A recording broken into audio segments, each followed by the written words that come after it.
Pasientlərimiz maraqlanır ki, xroniki prostatit müalicəsi zamanı hansı təbii üsullardan istifadə edirik? Bu barədə məlumat verirəm. İstifadə etdiyimiz təbii üsullar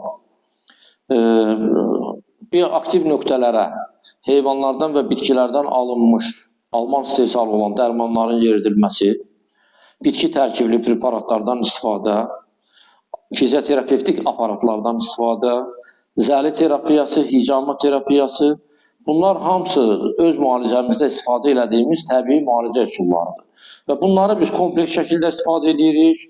Yəni, bu üsullardan istifadə edərkən pasiyentin vəziyyəti, onda olan xəstəliyin ağırlığı, xəstənin yaşı, bu şeylər hamısı nəzərə alınır. Və bunun əsasında həkimin məsləhət gördüyü şəkildə bir neçə müalicə üsulu eyni vaxtda tətbiq olunur. Və bizim apardığımız müalicənin üstün cəhəti də odur ki, biz eyni vaxtda bir neçə müalicə üsulunu tətbiq edirik.